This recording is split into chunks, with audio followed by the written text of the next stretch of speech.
Bonjour Suzanne. Bonjour Gabriel, ça va bien? Ça va bien, vous? Oui. On va laisser 2-3 minutes aux gens de se connecter. Bonjour Lucie. Peut-être nous mettre dans le chat d'où vous venez. Peut-être qu'il y a des gens en France, au Québec. Juste nous dire en ce vendredi d'où vous arrivez.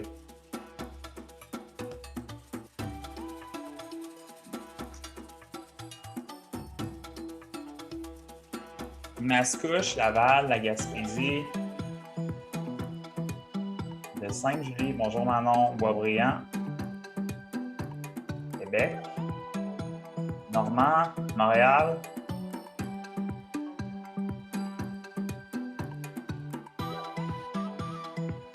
Québec, beaucoup de gens de Québec,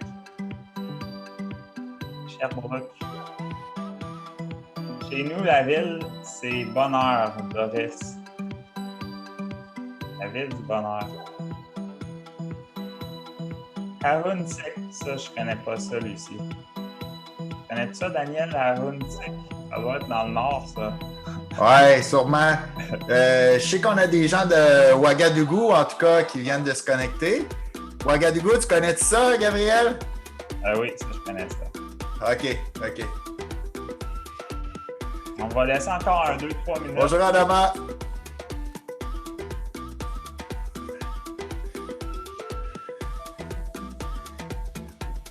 Bonjour Daniel, bonjour Gabriel. Bonjour, Adama. Ouais, pour ceux qui ne le savent pas, j'ai un lien, vous savez que j'ai un lien spécial avec le continent africain, mais j'ai un lien spécial aussi avec le Burkina Faso. Hein. C'est un endroit où j'ai habité quelques années dans ma jeunesse. C'est aussi un endroit où je travaille de façon active. J'ai plusieurs personnes que je coach sur le continent, là-bas, dans une compagnie minière canadienne. Donc, c'est des gens beaucoup très spéciaux pour moi, puis j'adore travailler avec les Burkinabés, avec mes frères. OK. Ça finit jamais, cette musique-là, Gabriel? Non, ça finit jamais. OK. On se lance? Excellent. Oui, on va se lancer tranquillement. Alors, bienvenue tout le monde. Hein? Je ne sais pas comment s'est passée votre semaine. Cette semaine, on sent l'été qui s'en vient tranquillement. Pour nous, ça a été une super belle semaine. Je dirais deux faits marquants de notre semaine. Hein? La première, c'est que je ne sais pas si vous le faites, puis si vous prenez le temps de le faire pour ceux qui ont des équipes. On a pris 3 jours pour faire une réflexion stratégique. C'est pas tant le grand mot de la réflexion stratégique parce qu'on ne l'a pas fait de façon conventionnelle, mais 3 jours pour prendre un pas de recul, regarder qu'est-ce qu'on a fait, faire le bilan un peu de nos derniers mois, puis commencer à réfléchir sur notre automne, c'est où qu'on doit faire des ajustements. Fait que mon invitation pour vous, c'est de prendre ce pas de recul-là. Ça fait du bien comme pour ceux qui peuvent se le permettre, là, de libérer un peu l'agenda de tout ce qui est très à faire, puis tout ça, puis de dire non, là, on ferme tout, on ferme les courriels, on essaie en tout cas le plus possible, puis on se met en réflexion. Ça a été le premier fait saillant. Puis le deuxième fait saillant, c'est qu'on a fait une activité avec notre jeu Team Talk avec un groupe chez Desjardins. Quand même un beau défi. On avait plus de 80 personnes et ça a été vraiment, vraiment super. C'est sûr, ce qui fait l'expérience, c'est pas juste Gabriel et moi, c'est aussi toute l'équipe, mais ça a été génial. Et une des choses qu'on était fiers, c'est à la fin, on pose toujours la question dans un sondage, hein, combien de personnes ont envie de refaire l'activité ou de rejouer? On a eu 100% de taux de oui, on veut refaire, on veut rejouer. Fait que ça nous a rendu vraiment fiers. Fait que ça a été un peu ça notre semaine. Puis là, Gabriel, de son côté, a travaillé extrêmement fort pour préparer le live aujourd'hui, puis vous préparer aussi le matériel qu'on va partager avec vous. Donc, c'était ça notre semaine. Ouais, Gabriel, on enchaîne tout de suite avec le contenu qu'on vous a préparé aujourd'hui. 4 stratégies pour réussir le retour au bureau de votre équipe. Cette idée-là m'est venue d'abord avec la chaleur. On sent qu'il y a de l'espoir. Hein? Moi, j'habite en face de la Souche à Québec, dans Limoilou. Les gens sont sur les terrasses. Les deuxièmes doses, on sait que les dates de vaccination ont été débloquées par le gouvernement. Donc, on sent de l'espoir, on sent que ça s'en vient, qu'on va revenir au travail, on va revenir au bureau. Puis je pense que s'il y a une chose qu'on a réalisée à travers les derniers mois, c'est à quel point on a besoin des autres. Hein? Dans la dernière année, on a réalisé qu'à quel point l'humain est un animal social, puis on a besoin des autres. Fait qu'aujourd'hui, l'intention, c'est vraiment de vous lancer des stratégies pour réussir le retour au bureau avec votre équipe. Puis vous allez voir, dans nos stratégies, on est très axé sur l'humain. Puis je vais juste admettre les 2 personnes qui viennent d'arriver. Puis ce qu'on a décidé de faire, c'est de vous préparer un guide. Un guide pour avoir des discussions, pour avoir des conversations qui vont vous permettre d'accueillir tout le monde puis de faire le bilan de ce qui s'est passé dans la dernière année. Donc, avant d'entrer dans les stratégies, j'ai cherché un petit peu de statistiques par rapport à la pandémie, puis comment la pandémie avait changé le monde du travail. Donc, je vais vous amener sur mon iPad tout de suite pour vous partager ces statistiques-là. On sait que le monde du travail a excessivement changé. Puis je trouvais ça intéressant de juste vous partager quelques faits par rapport. Ça, c'est le ADPI Research Institute aux États-Unis, une étude qui a été faite à la fin de l'année 2020 auprès de 32 000 travailleurs. Puis je voulais juste vous partager ici quelques. Donc, on sait que la pandémie a eu un impact majeur sur le monde du travail. Les faits ici, là, c'est que 64% des gens dans le monde du travail ont été impactés. Puis on voit un peu tous les impacts qu'il y a eu. Donc, moins de responsabilités, moins d'heures, un pay cut, donc une baisse de salaire, une mise à pied temporaire. Ça, je ne suis pas certain de ce que ça veut dire, furlough. Donc, des pertes d'emploi. Donc, vraiment, les gens qui ont arrêté de travailler. Donc, le monde du travail a changé. C'est le constat qu'on voit. Seulement, ici, on a seulement environ 35% qui disent qu'ils n'ont pas été impactés. Fait que quand même, ça a eu un super gros impact au niveau professionnel. Au niveau personnel, ça, c'est intéressant aussi. Je porte votre attention sur cette statistique-là. Donc, 75% des gens disent des 32 000, cette étude-là a été faite dans 17 pays, 32 000 travailleurs. 75% des gens disent au niveau de leur living arrangement, donc ça, c'est les conditions de vie dans lesquelles les gens vivent, donc plus au niveau personnel. Par exemple, l'endroit où ils vivent, le déménagement, comment la maison est aménagée. Donc, puis on voit surtout l'impact, quand on parle des jeunes, c'est vraiment les jeunes qui ont été le plus impactés, donc les générations, les milléniaux, ma génération en fait, les 18 à 34 ans. On voit que l'impact est un petit peu moins grand chez les personnes qui sont déjà établies. Donc, vraiment un impact chez les jeunes qui est intéressant de constater.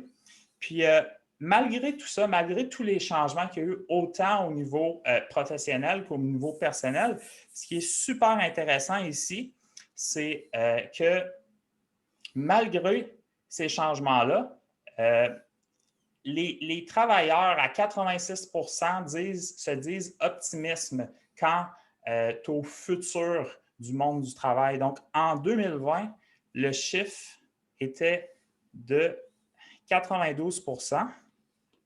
Puis en 2021, le chiffre est encore à 86%.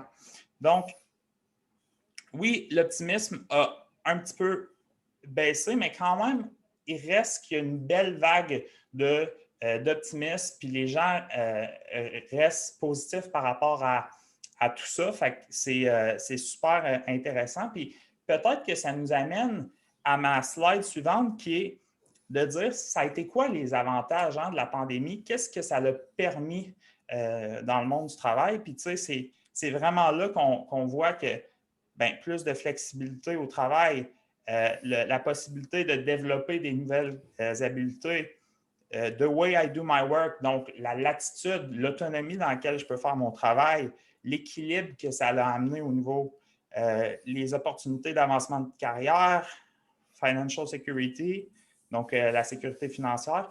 Donc, je trouvais ça intéressant de voir que malgré qu'il y a eu des grands bouleversements, on reste optimiste par rapport à ce qui s'en vient. Puis, fait que c'est ça. Puis, ça va nous amener à notre première stratégie pour réussir le retour au travail. Puis, juste avant ça, c'est juste ce qu'on voulait mentionner, c'est le grand constat de tout ça, là, c'est que oui, il y a des avantages au télétravail, mais il y a clairement des limitations au télétravail aussi. Peut-être qu'on peut penser au désengagement quand on l'a senti. Il y a certains leaders d'équipe qui l'ont senti, des équipes moins engagées. On parle du déclin de la culture d'entreprise aussi. On parle du manque de collaboration. C'est plus difficile de collaborer en télétravail. Fait qu'il va y avoir à quelque part un juste milieu entre les avantages du télétravail, puis revenir en présentiel, être avec les gens. Puis c'est justement là qu'on veut vous aider. Vous avez une équipe, vous êtes leader d'équipe, coach. On veut vous amener des stratégies pour réussir à ramener l'équipe, engager l'équipe.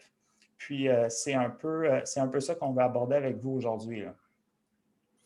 Oui, puis c'est intéressant ce que tu apportes, Gab. Puis une chose qui m'a frappé cette semaine dans notre activité avec Desjardins, il y avait des gens d'une même équipe, des gens qui disaient, moi, je suis nouvelle, ça fait 1 an que je suis chez Desjardins, je n'ai jamais rencontré mes collègues en personne. Tu sais. Donc, c'est la réalité qu'on a créée au cours de la dernière année et demie. Là, donc, probablement qu'on va s'en aller vers quelque chose qui va comme te fait ressortir, Gabriel, beaucoup d'avantages, beaucoup d'inconvénients. On va probablement s'en aller vers des choses qui sont un petit peu plus hybrides. Hier, j'étais avec un client à Boston, puis il me disait, je suis allé au bureau, il dit, c'est plus comme avant, il dit, je savais pas trop qu'est-ce que je faisais là, il dit, en plus, on a encore un petit peu de pratique de distanciation, donc il dit, tu vois que ça fait plus de sens, il y a des affaires que ça faisait pas de sens avant de dire on va être en télétravail, et là, on revient au bureau, puis là, on se rend compte que ça fait pas de sens de tout être un à côté de l'autre pour pas vraiment, ça nous apporte pas vraiment grand-chose. Donc, ça va être intéressant de voir les prochains mois comment ça va évoluer. Mais nous, ce qu'on veut partager avec vous, c'est 4 stratégies, puis on va y aller rondement, comme à l'habitude, parce qu'on n'a jamais beaucoup de temps. Mais je vais tout de suite vous lancer les 4 stratégies. La première, ça va être de mettre l'humain en priorité. Ça va être la première stratégie. On va y revenir à chacune d'elles. La deuxième, ça va être ce que moi j'appelle aimer son équipe.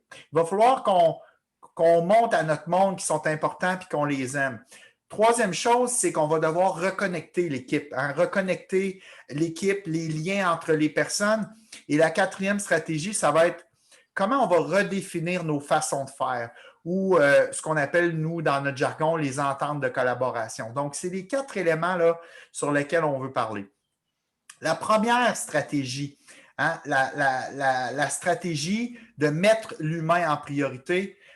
Donc, actuellement, quand on parle de retour au travail, on parle beaucoup, l'attention est beaucoup mise sur les politiques, les procédures. Donc, on a entendu parler de plexiglas, de nettoyants pour les mains, de restrictions par rapport aux espaces, comment on va organiser ça, la cafétéria, les toilettes. Donc, c'est sûr que la sécurité puis l'aspect de distanciation sociale puis ce qui va en rester, la santé va demeurer une priorité. Sauf que le danger, c'est qu'on tombe dans le piège le piège d'être juste porté sur les politiques et sur les procédures. Je pense que la réussite durable d'une organisation, c'est quand on a du monde qui sont engagés. Puis pour que notre monde soit engagé, la chose la plus importante, c'est de porter une attention aux gens, de leur accorder notre attention. Donc, la question, c'est comme leader d'équipe, à travers le fait que oui, je vais devoir établir des politiques puis mettre en place des choses, est-ce que je ne suis pas aussi en train d'oublier de porter mon attention à mon équipe puis à mes employés? Donc, on veut vous suggérer peut-être quelques idées pour mettre l'humain de l'avant dans votre retour au bureau.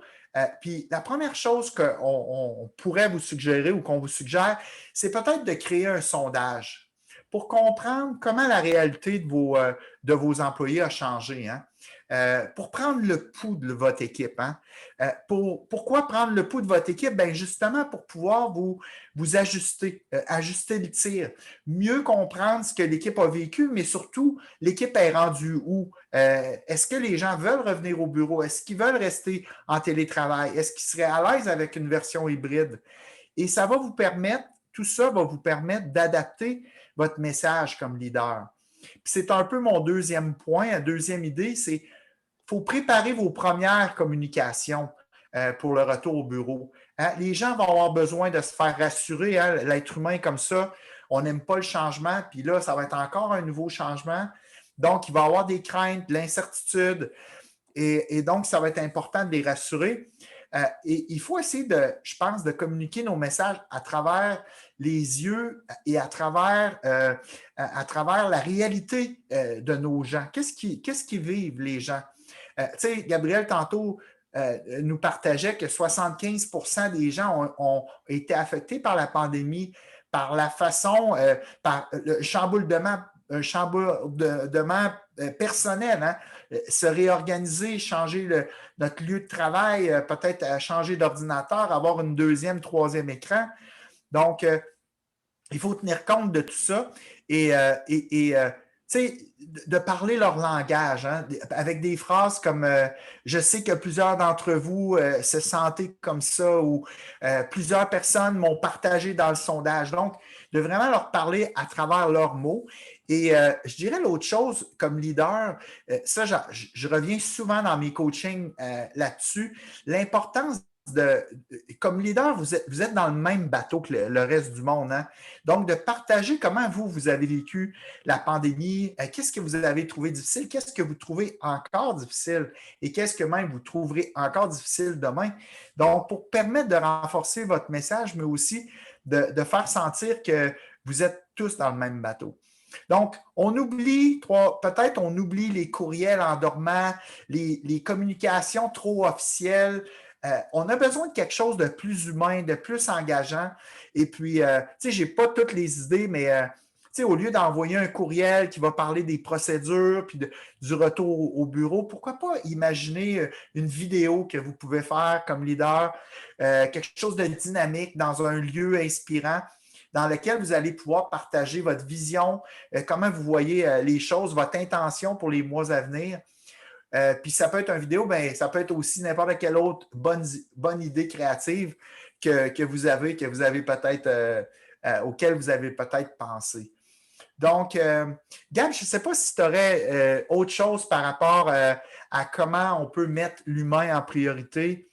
Oui, oui, j'ai un petit truc, c'est d'utiliser puis j'ai trouvé ça super fort quand j'ai entendu ça. J'ai entendu ça d'un expert aux États-Unis qui disait utiliser le check-in plutôt que le check-up. Donc, pour ceux qui ne parlent pas très bien anglais, le check-in, c'est vraiment de voir comment la personne va. Puis le check-up, c'est de voir cette personne, c'est comme si d'être au-dessus puis de voir si le travail a été fait. Puis c'est vraiment de s'assurer comme leader d'équipe d'être à la même égalité. Donc, d'utiliser le check-in plutôt que le check-up. Puis je trouvais ça fort comme image d'être à la même égalité que la personne plutôt que d'être le leader d'équipe qui regarde, on va dire, qui s'assure que la personne a fait son travail. Fait que vraiment qu'on soit tous, tu sais, on a tous vécu la même chose, qu'on soit tous dans le même bateau. Puis pour ça, ça prend de la vulnérabilité comme leader, il faut s'ouvrir pour que les membres de l'équipe puissent à leur tour s'ouvrir. Fait que je trouvais que c'était intéressant ce concept-là de check-in plutôt que check-up. Vraiment s'assurer qu'on est en in. Oui, puis c'est un excellent point. Puis ça va avec l'aspect, tu sais, on est des grands ferveurs de l'importance de faire des rencontres individuelles à des fréquences très régulières. On en a déjà parlé sur d'autres lives. Donc, ça va un peu dans ce sens-là. Puis ça nous amène peut-être à notre deuxième stratégie qui est de aimer son équipe. Bien, pour aimer son équipe, il faut lui parler, hein? Il faut être en contact avec, il faut savoir ce qu'elle vit.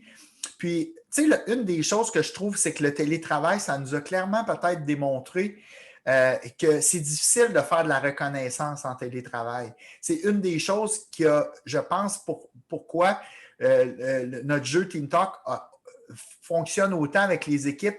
C'est que là, ça fait presque un an et demi qu'on n'a pas eu le temps de se donner de la reconnaissance. Puis, donc, le retour au travail, pour moi, ça va être une opportunité incroyable pour des leaders, pour des équipes, de montrer beaucoup d'amour envers leur équipe, puis de leur donner de la reconnaissance pour ce qu'ils ont fait dans la dernière année. On pense, je sais qu'il y a du monde, il y a des gens qui sont là sur le live, qui viennent de milieu de la santé, tout ça.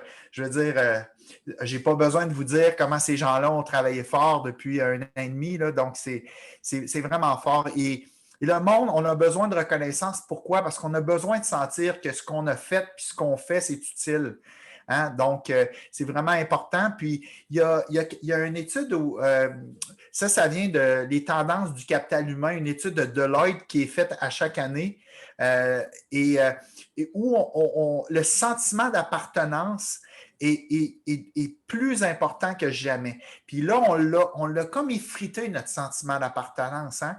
Imaginez quand quelqu'un nous dit « C'est mes collègues de travail, ça fait un an que je travaille ici, mais je ne les ai jamais vus. » Mais ce qui est intéressant, c'est que 93% des gestionnaires en ressources humaines ont dit que le sentiment d'appartenance, c'est super important, puis ça a de l'impact sur la performance des équipes. Mais quand on leur a posé la question, êtes-vous prêt à faire face à ça? Seulement 13% des organisations disaient qu'ils étaient prêts à faire face à cette tendance-là où il faut prendre soin des gens puis créer un sentiment d'appartenance. En quelque part, on ne sait pas trop comment faire. Hein?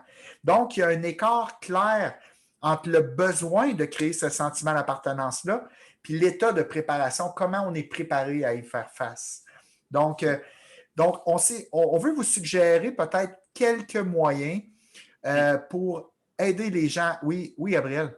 Oui, puis les quelques moyens, les 5 moyens, je ne sais pas s'il y en a qui connaissent les 5 langages de l'amour, mais quand on dit aimer son équipe, ces 5 moyens-là, je ne pense même pas que je l'ai dit à Daniel quand j'ai préparé le live, mais c'est les 5 langages de l'amour exactement. Fait que ceux qui connaissent, mais vas-y, Daniel, avec le premier. OK, merci, Gab. Le premier, c'est de créer des moments de qualité. Hein? Je pense que créer des moments de qualité, c'est trouver un moyen au retour au travail, de créer un moment qui va être inoubliable et qui va être différent. Hein? Donc, c'est sûr que dans la prochaine stratégie, on va vous parler du guide de retour au travail qu'on a créé, qui va être une occasion pour vous de créer ce moment de qualité-là. Hein?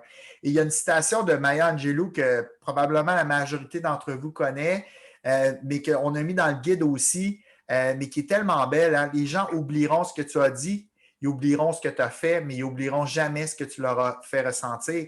Donc, voilà une opportunité pour les leaders de faire quelque chose de différent pour faire ressentir à leur équipe quelque chose de différent. Donc, ça, c'est le premier élément. Le deuxième élément, c'est les paroles valorisantes. On en a parlé tout à l'heure de la reconnaissance. Hein? Il n'y a rien de plus élogieux que de se faire reconnaître, surtout lorsqu'on peut faire de la reconnaissance devant nos pairs, hein? De se faire reconnaître en public. Et encore une fois, selon le magazine Forbes, 89% des dirigeants en ressources humaines disent que la reconnaissance entre les pairs, c'est un élément clé dans le succès d'une entreprise. Donc, entre autres, dans notre jeu Team Talk, on suggère des questions du genre voici pourquoi je te prendrais dans mon équipe ou j'aimerais souligner ta contribution pour avoir fait telle chose. Donc, tu as un super tu as un super pouvoir pour. Oui, exact. Donc, tu sais, puis tous ces genres de questions-là ou d'affirmations vont permettre justement de mettre de faire briller, de mettre nos collègues en lumière finalement. Merci. Daniel, tu sonnais? Est-ce que c'était toi qui sonnais, Dan? Oui, c'est ma soeur qui Ouais. m'appelle. Ah, c'est correct. Moi, je le mets toujours sur mode avion en live, mais là, je pense que Daniel a oublié. C'est un modèle. Troisième stratégie pour amener son équipe, c'est les services rendus. Vous êtes leader d'une équipe. Je vais juste prendre un exemple. Ma blonde travaille chez TAC. Puis TAC, eux, pour reconnaître les services d'un employé, après 5 ans, ils vont donner 2 mois de congé. Donc, c'est un bon moyen d'apprécier les services rendus. Donc, c'est une autre idée pour aimer son équipe, les services rendus. Quatrième moyen qu'on a pour vous, c'est les cadeaux. On n'est pas tous les mêmes. Moi, les cadeaux, honnêtement, je suis un gars qui, les cadeaux, je reçois un cadeau, je ne reçois pas. Ça ne me fait pas vraiment un prix. Ce n'est pas super important pour moi. Mais il y a des gens qui ont un beau petit cadeau, une belle attention, que c'est important pour eux, puis c'est une grande guise de reconnaissance. Donc, peut-être souligner je ne sais pas, une boîte qui représente un peu les valeurs de votre organisation. Donc, une boîte organisée par vous, le leader d'équipe, ça peut être un super beau moyen de reconnaître, d'accueillir vos employés. Puis, le dernier des langages de l'amour, c'est le toucher physique. OK? C'est super important, puis ça permet de créer une connexion. Pour cette stratégie-là, je vais l'appeler le high five symbolique. Tu sais, ça serait le fun de revenir au bureau puis de pouvoir se faire des high five puis des câlins, mais tu sais, on a encore les mesures barrières. Donc, peut-être vous pouvez vous faire un high five symbolique. Je ne sais pas, nous, dans nos retraites, par exemple, de team building, on utilise ça qui veut dire « je t'aime » dans le langage des signes. Fait que vous pouvez vous créer un signe d'équipe. Vous pouvez avoir du fun avec ça puis remplacer un peu le toucher physique. Fait que je trouvais que c'était une idée intéressante. Donc, voilà nos 5 stratégies pour aimer votre équipe. Oui.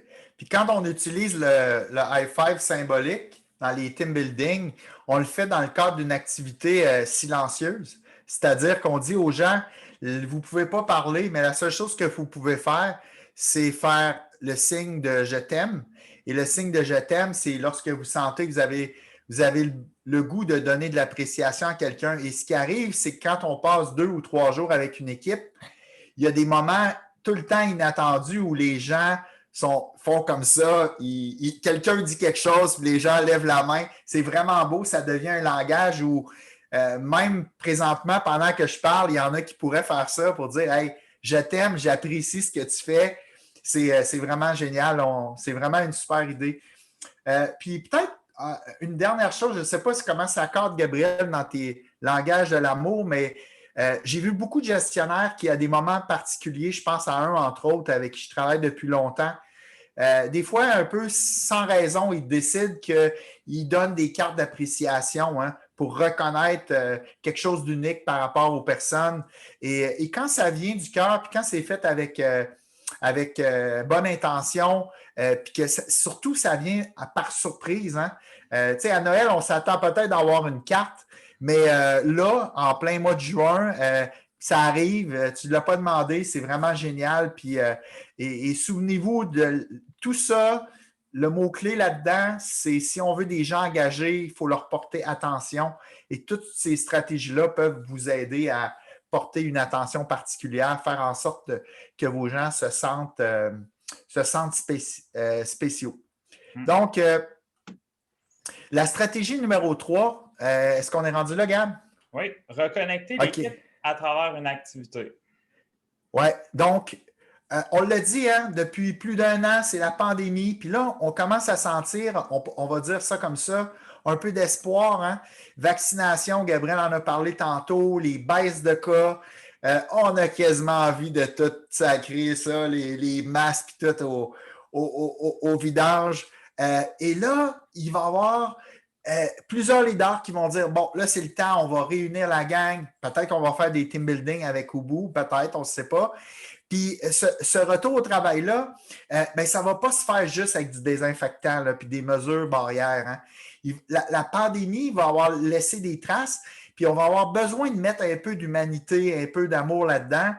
Puis on va avoir besoin surtout d'en parler, hein. Puis de redéfinir peut-être une nouvelle ligne de départ, des nouveaux barèmes. Comment on va travailler maintenant? Donc, et c'est tout ça qui nous a motivés à bâtir cet outil-là pour vous faciliter la vie comme leader. Puis, on veut vous partager notre recette pour créer une belle rentrée réussie. Donc, Gab, je te laisse peut-être présenter l'outil qu'on a surnommé un peu pour un retour au travail vu et entendu. Oui, bien, je trouvais ça bien l'idée de la ligne de départ que tu amenais. Donc, c'est un peu l'idée de reconnecter l'équipe, c'est qu'on a cette ligne de départ, de créer cette nouvelle ligne de départ-là pour ce qu'on a vécu, puis où on s'en va, puis s'assurer qu'on est tous dans le même bateau, qu'on est tous dans les mêmes conditions. Donc, c'est un peu l'idée de faire cette activité-là. Fait que le guide, vous l'avez reçu. Je vais le remettre dans le chat. On a préparé ça dans l'optique de créer une activité d'équipe en septembre, octobre, quand vous allez revenir avec votre équipe. Donc, on l'a appelé la recette Ubu pour un retour au travail vu et entendu. Donc, on vous donne une introduction, les ingrédients. Donc, le fameux care, courage, amour, reconnaissance, empathie. Les étapes que vous pouvez mettre en place.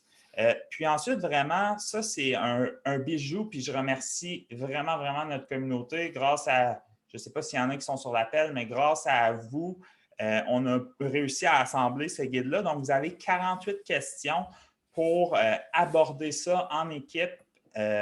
C'est toutes des questions puissantes. Là. On en avait 80 au départ, puis on l'a coupé à 48. Donc, c'est quel a été mon antidote, par exemple, à la pandémie, cette question-là que j'adore.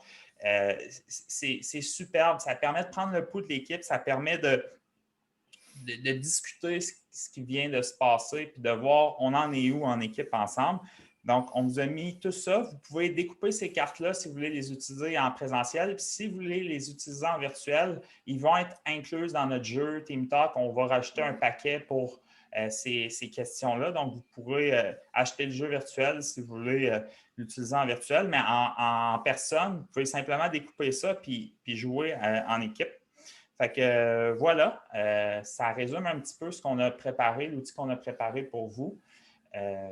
Oui, puis ce que j'aime dans les questions, Gabriel, c'est qu'on a su diversifier entre des questions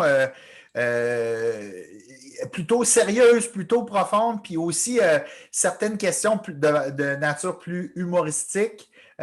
Donc, on a essayé de saupoudrer ça pour que ça demeure une conversation, entre guillemets, profonde, mais en même temps qu'on amène un peu de légèreté puis de plaisir dans ces discussions-là. Exemple, quel mauvais pli ai-je pris dans la dernière année que j'aimerais corriger ou il y en a quelques-unes qui sont vraiment intéressantes. Qu'est-ce que je me suis permis de manger sur l'heure du lunch que je n'apporterai pas au bureau? Donc, il y a à travers, on a quand même des questions qui sont légères et qui vont amener un peu de légèreté. Donc, super pour ça. Je ne sais pas si peut-être on pourrait revenir si jamais il y a des questions par rapport à ça, Gabriel, peut-être après. OK, parfait. Peut-être la stratégie 4, pour terminer avec ça, c'est de voir comment on va réajuster nos ententes de collaboration. Je me suis rendu compte en préparant le live que je me suis dit, ouais, là, c'est un sujet pour lequel on pourrait faire un live complet sur les ententes de collaboration. Nous, on appelle entente de collaboration. En fait, c'est nos façons de faire en équipe. On pourrait appeler ça nos règles de fonctionnement. On pourrait appeler ça notre alliance de groupe. Vous avez peut-être entendu différents noms, mais c'est de ça qu'on parle. C'est quoi notre contrat d'équipe, nos règles d'équipe, hein? Et souvent, ces choses-là, ben, ça va être soit écrit, soit pas écrit, informel ou formel. Mais la bonne nouvelle, c'est que si vous faites un genre de sondage ou si vous utilisez l'outil qu'on vient de vous donner, ça va vous donner énormément d'informations puis de données pour vous ajuster vos ententes, mettre ça à jour, comment votre groupe veut fonctionner à partir de maintenant. Hein? Donc, dans les ententes de collaboration, c'est comment chaque partie, employé, employeur, comment on veut travailler, leader avec les membres de l'équipe, comment on veut travailler ensemble. C'est souvent des règles qui vont être dynamiques, qui vont changer avec le temps au fur et à mesure qu'on se réajuste à une nouvelle façon de travailler ensemble. C'est des règles aussi qui doivent être réajustées de façon régulière. Ça va dans la définition de OK, c'est quoi mon rôle? C'est quoi ton rôle? Comment on veut être ensemble? Comment on fait face aux problématiques s'il y en a qui sont en télétravail puis il y en a qui ne le sont pas? Comment toutes ces choses-là, là, en fait, comment on va travailler ensemble puis définir comment on va atteindre le succès ensemble. Donc, comme je vous dis, je vous lance ça un petit peu. J'espère que ça vous fait mijoter des idées. Souvent, dans les équipes, ce n'est pas nécessairement formalisé ou écrit, mais c'est quand même hyper important. Je prends l'exemple, nous, on est seulement deux, on est une petite équipe, mais on n'a pas de règles, nécessairement écrites, mais je sais que si on faisait un listing, on a des règles non formalisées qui ne sont pas écrites, puis ça fait partie de nos comportements, ça fait partie de nos rituels hebdomadaires et c'est un peu ce qui définit un peu notre culture ou notre ADN d'équipe de comment on travaille. Gabriel, je ne sais pas si tu voudrais donner des exemples, par exemple, de qu'est-ce qui peut être inclus dans une entente de collaboration. Oui, autant des règles écrites que pas écrites. Je vous en donne quelques exemples juste pour vous donner des idées. Avoir la caméra allumée lors de nos appels virtuels. Ça, c'est un exemple de règle. Commencer nos appels virtuels systématiquement avec un comment ça va. S'assurer, connecter avec la personne. Créer des opportunités pour des rencontres individuelles fréquemment. Peut-être que vous avez une formule dans votre équipe, mais à toutes les 2 semaines, le chef d'équipe rencontre ses relevants directs. Commencer et finir à l'heure lors de nos rencontres. Ça, c'est souvent quelque chose qui n'est pas écrit, mais ça fait partie de l'ADN de l'équipe. Pour nous, c'est super important de commencer et finir à l'heure. On vous dit toujours le live finit à 12h15 et finit à 12h15 parce que mais tu vas dans d'autres équipes, il y a du monde qui finissent les rencontres 15 minutes en retard, mais tu sais, un autre exemple de règle d'entente de collaboration, nombre de jours au bureau versus de jours en télétravail. Donc, définir ça, redéfinir nos façons de se réunir. Est-ce qu'on a des événements informels en dehors du bureau? À quelle fréquence? Fait que c'est tout ça. D'avoir des conversations, ça va être le point de départ, votre ligne de départ pour définir tout ça, puis faire en sorte que vous avez une équipe, le fun, puis c'est le fun de faire partie de l'équipe. Alors, voici les quelques exemples que j'avais pour toi, Daniel. Oui, puis j'aimerais qu'on conclue. Tu sais, quand on vit des moments difficiles comme, tu sais, si on le prend globalement là, depuis mars 2020, on peut dire qu'on a eu des hauts puis des bas, mais globalement, ça a été quand même une épreuve, hein, le virus puis tout ça, ça a été une épreuve. Et puis, on a toujours le choix quand on sort de ces affaires-là, ou même quand on est dedans, parce qu'il y en a qui le sont probablement encore, je pense aux gens encore du milieu de la santé, mais c'est une réelle opportunité de nous lever comme leader, hein, de prendre notre place, de faire une différence pour les gens de votre équipe à travers peut-être des éléments que vous allez mettre en place, que ce soit à travers juste l'outil qu'on vous donne ou quelques éléments qu'on a mentionnés aujourd'hui sur le live, de prendre ça puis de mettre ça en application. Voyez-le vraiment comme une belle opportunité que vous avez si vous gérez des équipes. Ensuite, la deuxième chose que je vous dirais, c'est cherchez pas la perfection. il n'y a rien de parfait. On deal avec des humains. Il y a encore beaucoup d'instabilité. Il y a beaucoup de.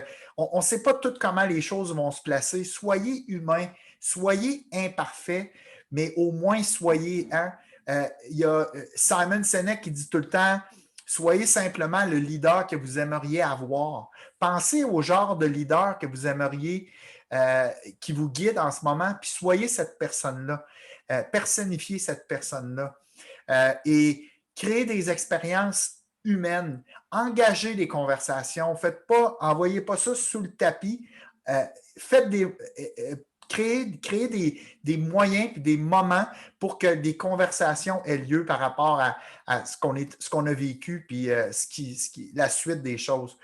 Donc, puis en terminant, je reviens avec le dessin à Gabriel sur la ligne de départ. C'est vraiment l'opportunité de redéfinir, non pas seulement vous, mais vraiment avec toute votre équipe, une nouvelle ligne de départ, puis de voir qu'est-ce que vous allez créer comme environnement post-pandémique.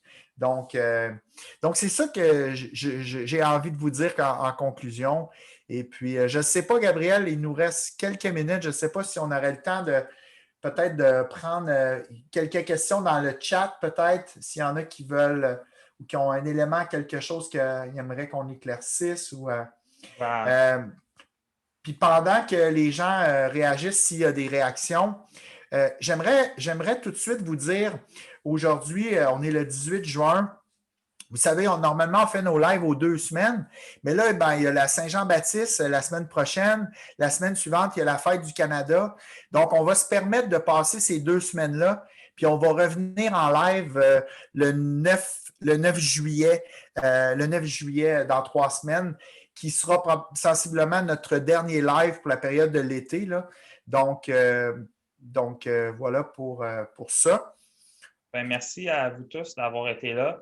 On espère que le guide va être utile pour vous. Puis, on voulait aujourd'hui vous laisser, d'habitude, on vous laisse avec de la musique, on voulait vous laisser avec une petite vidéo. Vous êtes libre de partir, mais je trouve que c'est une vidéo qui va vous craquer pour le reste de votre après-midi. Donc, on vous laisse là-dessus. Puis, vous restez tant que vous voulez. Sinon, on vous dit bonne journée. Puis, merci d'avoir été là, d'avoir participé.